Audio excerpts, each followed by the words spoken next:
폭염을 식히는 에어컨이 이제는 보편적 복지 대열에 합류했습니다. 하지만 혜택을 못 보는 사각지대가 여전합니다. 환경부가 부기소각장 주민건강 2차 조사 추진을 발표했지만 불신은 여전합니다. 주민들이 전면 재조사를 촉구하며 영정을 들고 단체 행동에 나섰습니다. 2025년 고교학점제 전면 시행을 앞두고 진보 교사단체가 제동을 걸고 나섰습니다. 이대로 가면 교육의 질이 떨어질 거라고 우려했습니다. 농경지를 성토하면서 산업 폐기물을 섞어 매립한 업자가 흙값의 30배를 손해배상으로 물어주게 됐습니다. 여러분 안녕하십니까? 오늘 충북 코로나19 발생 현황부터 알아보겠습니다. 신규 발생 확진 환자는 31명입니다. 지역별로는 청주 18명, 단양 4명, 음성 4명, 괴산 1명, 증평 1명, 옥천 3명이 확진됐습니다. 충북 누적 환자는 3,604명, 누적 사망은 71명입니다. 소각장이 밀집한 청주시 북이면에서 주민 60명이 암으로 숨진 원인을 규명하라는 대정부 시위가 거세지고 있습니다. 주민 건강에 문제가 있는 건 맞는데 이게 소각장 때문이라고는 말을 못한다는 정부 조사 결과가 오히려 기름을 부었습니다. 논란 끝에 환경부가 연장조사를 결정했는데 주민들이 이번엔 암으로 숨진 가족과 이웃의 그림자 영정을 들고 또 환경부를 찾았습니다. 보도에 심충만 기자입니다. 소각장이 3개나 물려있는 청주 북이면 주민들이 환경부 정문을 막고 앉았습니다. 이번엔 마을에서 폐암 등 각종 암으로 숨진 가족과 이웃들의 그림자 영정을 들고 왔습니다. 주민 건강과 소각장의 연관성을 입증 못했다는 지난 5월 환경부 발표에 대해 이 많은 죽음을 어떻게 설명할 거냐며 거듭 항의하러 온 것입니다. 수십 명의 사람들이 어떤 동일한 병에 의해서 만약에 사망을 하게 됐다면 당연히 원인이 있을 거고 그 원인을 규명해야 되는 것이 관련 기관의 책임이라는 생각이 듭니다. 처음부터 소각장에 면죄부를 주려던 게 아니었냐며 정부의 강한 불신도 드러냈습니다. 엉터리로 샘플이 다 조사가 끝나지도 않는데 결과를 서둘러 발표하는 이유는 무엇인가? 무엇이 무서운가? 환경부가 5년 더 연장해 2차 조사를 결정했는데도 오히려 주민들이 단체 행동에 나선 건 이런 불신 때문입니다. 인근 폐광산이나 산업단지까지 2차 조사 대상에 넣겠다고 일방적으로 발표하자 소각장을 대신할 희생양을 찾는 거냐며 강한 의구심을 드러냈고 1년여의 선행조사에서 10억 원을 썼는데 앞으로 5년 예산이 고작 2억 원이라며 제대로 할 의지나 있는 거냐고 따졌습니다.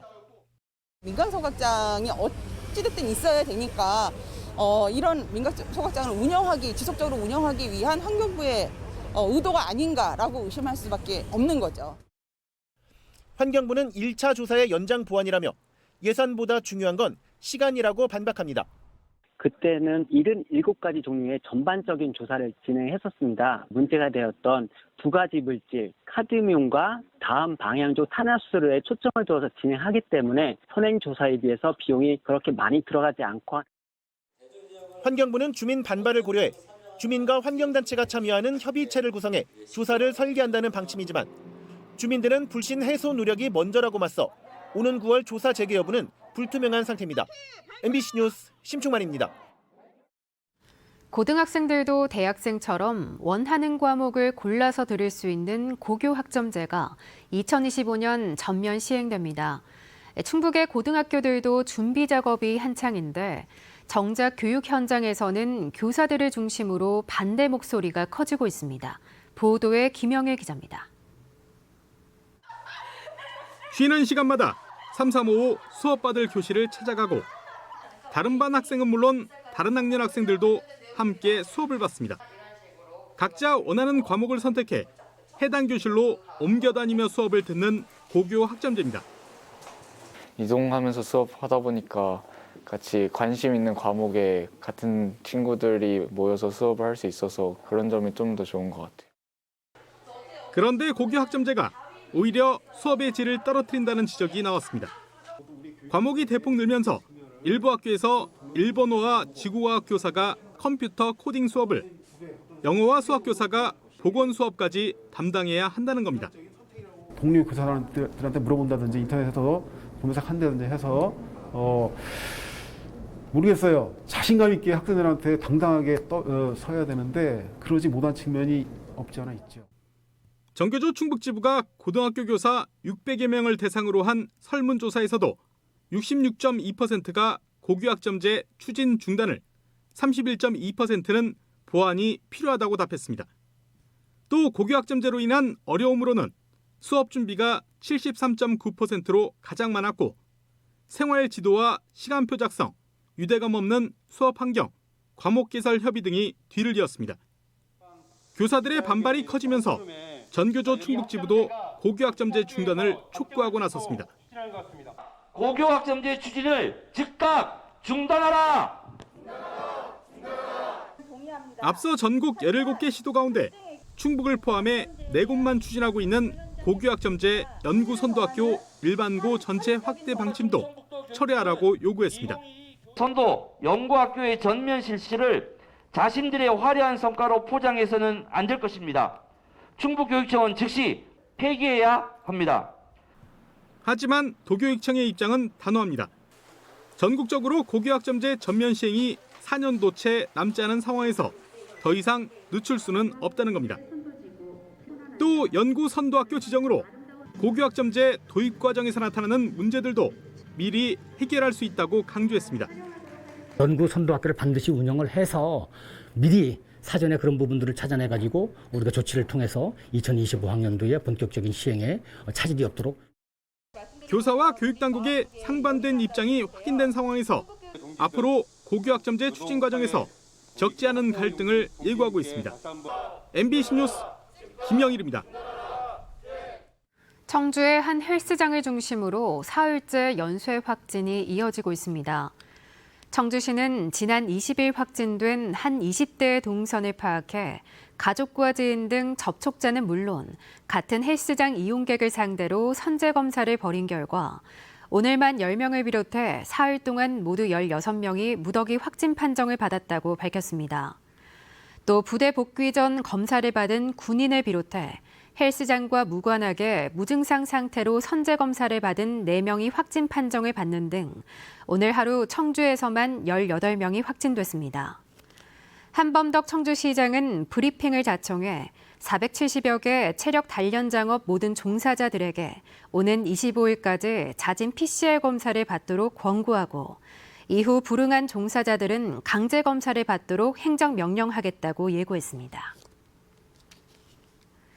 기록적인 무더위가 찾아온 올 여름, 누구보다 고독과 폭염, 이중고를 겪는 홀몸 어르신들의 여름나기가 걱정되는데요. 이젠 에어컨이 생필품으로 자리 잡아 홀몸 어르신들에게 무료로 에어컨을 달아주는 복지 사업도 생겼습니다. 하지만 여전히 선풍기에 의지해 찜통더위를 나는 노인들이 적지 않습니다. 보도에 이채영 기자입니다. 낡은 주택에서 홀로 사는 변모 할머니. 75평생 처음 갖게 된 에어컨을 들고 시원한 마루에 앉아 한글 공부를 합니다. 지자체가 이달 초 창문형 에어컨을 무료로 달아준 덕분에 올여름은 한시름 덜게 됐습니다. 지병으로 바깥 활동이 쉽지 않아 그동안은 선풍기 한 대와 씨름하며 더위를 버텨왔습니다. 하루에 물도 몇 번 끼얹어 더워서 그래서 나 불편하지 뭐. 저녁에 잘 때 더워서 문 열어놓고 자고. 변할머니처럼 올해 에어컨 복지 혜택을 받은 기초생활수급 대상 홀몸 어르신은 충북에서만 93명, 전국적으로는 320명에 이릅니다. 하지만 여전히 더위와 사투를 벌이는 홀몸 어르신이 적지 않습니다. 원룸에 5년째 혼자 살고 있는 이건전 할아버지는 찜통 같은 집에서 선풍기 하나에 의지하고 있습니다. 집안 온도는 34.8도. 이대로는 안 되겠다 싶어 한 달 전엔 더운 열기라도 내보내려 환풍구를 직접 달았습니다. 35도까지가 이제 고비. 35도 좀 넘으면 이제 견디기 힘들어요. 돈 때문에 뭐 달고 싶어도 그게 되나요, 어떻게. 이러다 보니 찜통 집을 피해 무더위 쉼터를 찾을 수밖에 없습니다. 노령연금 30만 원이 한 달 수입의 전부다 보니 에어컨 사는 일은 포기한 지 오래입니다. 뜨거워서 아무것도 못한다고. 여기 댕기들 못해 더워서도 너무 뜨거워갖고 그것도 내가 못 사고서는 그냥 이 선풍기만 쓰는 게서. 폭염은 3년 전 자연 재난으로 분류될 만큼 점점 위협으로 다가오고 있습니다. 기후변화로 인해서 가장 피해를 보는 게 취약계층이거든요. 100% 모든 분들한테 다 이렇게 해주면 좋은데 어떤 예산이라든가 그런 것들이 이제 어느 정도 한계가 있다 보니까 점차적으로 확대될 수 있도록. 과거엔 사치품으로만 여겨졌던 에어컨이 이제는 보편적 복지 대열에 합류했지만 아직도 그 혜택을 누리지 못하는 사각지대는 여전합니다. MBC 뉴스 이채연입니다. 친환경 농사를 지으려고 흙을 샀는데 플라스틱, 생활쓰레기, 시멘트 같은 산업 폐기물이 섞여 있다면 어떠시겠습니까? 농민에게 엉터리 흙을 팔다가 되레 30배를 물어주게 됐습니다. 조미애 기자입니다. 50대 부부는 6년 전 친환경 방울토마토 시설하우스를 지으려고 논을 성토하는 작업을 했습니다. 흙을 공급하는 업체에 1,000만 원을 주기로 하고 3천여 제곱미터 면적의 논에 6천여 톤의 새 흙을 받았습니다. 그런데 친환경은커녕 작물을 심을 수조차 없었습니다. 견본으로 보여줬던 흙이 아니라 플라스틱 호스, 건축 자재물, 폐콘크리트 같은 산업 폐기물이 잔뜩 섞여 있었습니다. 짜바라가 튀어나와 있고 전선줄이 막 나와 있고 막 바닥에 그냥 시멘트 덩어리들 뭐 해가지고 잡석, 화강암 잡석 같은 거 그런 게 바닥에 그냥 쫙 깔려 있더라고. 그때부터 지루한 법정 소송이 시작됐습니다. 업체가 공사대금 소송을 제기해 흙값 1,000만 원을 받아갔지만 이번에는 흙값의 30배를 농민들에게 물어줄 처지가 됐습니다. 형사재판부가 진행한 현장 조사에서 자갈 3,000톤과 시멘트 39톤, 폐기물 7톤이 나온 것을 근거로 2심 민사재판부는 농민의 손을 들어줬습니다. 폐기물 더미 농지를 원상복구하는 데 드는 억대 비용에 그동안 농사를 짓지 못한 영농손실금 비용까지 총 3억 3천여만 원을 손해배상하라는 이 판결을 대법원이 확정했습니다.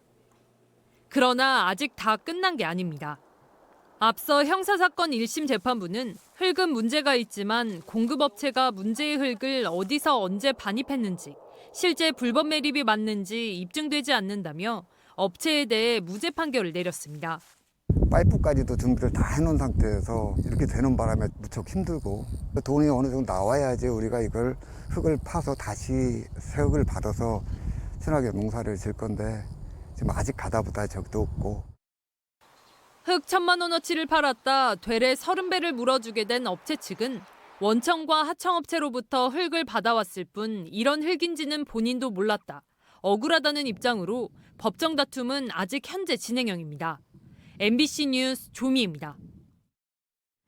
아덴만 해역 파병 근무 중 코로나19에 감염돼 보은의 생활치료센터에 입소한 청해 부대원들에게 지역 주민들이 응원과 온정을 전했습니다.